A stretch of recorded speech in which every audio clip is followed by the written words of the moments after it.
মুখ্যমন্ত্রীর ধমকের পরেই ভোগান্তি কমাতে বাড়ছে সরকারি বাস। আজ থেকেই ধাপে ধাপে বাস বাড়ছে রাস্তায়।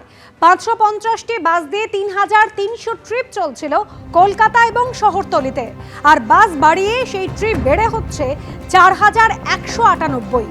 নিউ টাউন এলাকায় বাসের ট্রিপ বাড়িয়ে 108 থেকে 156 করা হচ্ছে।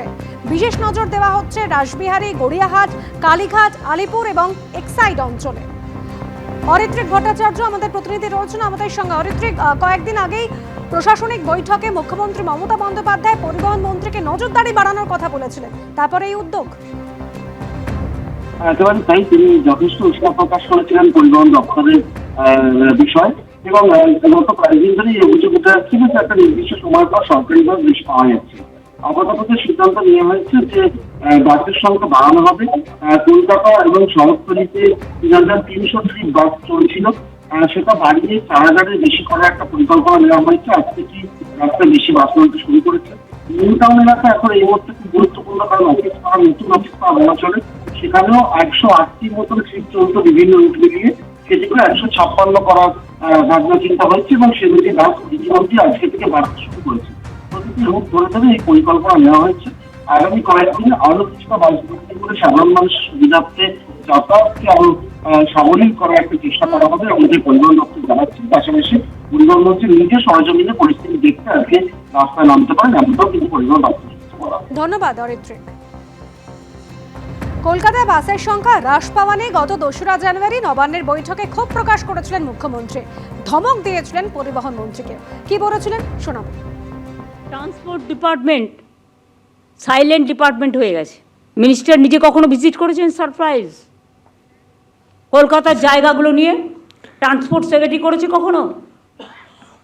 হ্যাঁ দিদি, আমরা ফ্রিকোয়েন্সি বাড়িয়েছি কিছু, এবং কিছু কথাটার অর্থ কি? কিছু কথাটার কোনো অর্থ হয় না। তুমি একটা ট্রান্সপোর্ট মিনিস্টার, তোমাকে মাথায় রাখতে হবে কিছু কথার কোনো উত্তর নেই। মানুষ যাতে অফিসে যাবার সময়, অফিস ফেরত বা অন্যান্য সময় ঠিকমতো যাতায়াত করতে পারে, সেটা দেখতে হবে। ব্যবসায়ীর থেকে দাবি মতো তোলা না মেলায় আমডাঙ্গায় বোমাবাজি করার অভিযোগ উঠল তৃণমূল আশ্রিত দুষ্কৃতীদের বিরুদ্ধে। আক্রান্ত ব্যবসায়ী নিজেও একজন তৃণমূল কর্মী বলে দাবি করেছেন তাঁর পরিবার। বিজেপির কটাক্ষ, ঘটনার নেপথ্যে রয়েছে তৃণমূলের গোষ্ঠীদ্বন্দ্ব। বিষয়টি জানা নেই বলে এড়িয়ে গিয়েছেন আমডাঙ্গার তৃণমূল বিধায়ক। খোলা জমিতে পড়ে রয়েছে বোমা, এদিক ওদিক ছড়িয়ে বোমার সুতলি টুকরো। ঘটনাস্থল উত্তর 24 পরগনার আমডাঙ্গা। অভিযোগ, শনিবার স্থানীয় তৃণমূল কর্মী ও পেশায় ব্যবসায়ী আমিনুল ইসলামের দোকান লক্ষ্য করে বোমাবাজি করে একদল দুষ্কৃতী।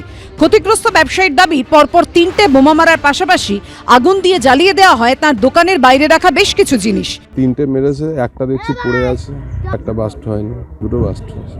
কালকে রাত্রে মেরেছে, 200 ক্যারেট ছিল, সব পুড়িয়ে দিয়েছে। জমি কিনেছি এই রাগ। আক্রান্তের পরিবারের অভিযোগ, এলাকায় একটি জমি কেনার পর তাদের থেকে 3 লক্ষ টাকা দাবি করে চাপ দিতে থাকে একদল অসাধু ব্যক্তি। দাবি মতো তোলা না পেয়ে আক্রোশের বশে তাঁরাই ওই হামলা চালায় বলে অভিযোগ। আক্রান্ত ব্যবসায়ীর ভাইয়ের দাবি, তোলাবাজির সঙ্গে জড়িত এলাকার তৃণমূল কর্মীদের একাংশ। তারা জমি নিয়েছে, 3 লাখ টাকাও চেয়েছিল, সব গ্রামের ছেলেপিলে। তারা আমার বললো যে এরকম টাকা পয়সা চাইছে, আর যে জমি কেনা বেচা হোক, তারপর একটা লাস্টে দেখা যাবে, চিন্তা ভাবনা করা যাবে। তারাই দলের লোক, টিএমসি, আমিও টিএমসি করি। তবে কি তোলা না দেওয়াতে তৃণমূলের একাংশের টার্গেট হলেন ওই তৃণমূল কর্মী? আমার জানা নেই কেন এরকম হচ্ছে, কেন আমরা প্রথম শুনলাম। এটা আবার নতুনত্ব কি আছে? বিধায়ক জানবে না, এটা কোনো কথা হলো না। পশ্চিমবাংলা যেভাবে চলছে, নিজেদের মধ্যে মালদাতে হলো নিজেদের মধ্যে গুলিগুলা। আমডাঙ্গা থানা সূত্রে খবর, আক্রান্ত ব্যবসায়ীর অভিযোগের ভিত্তিতে তদন্ত শুরু করেছে তারা। সমীরণ পালের রিপোর্ট, এবিপি আনন্দ, উত্তর 24 পরগনা।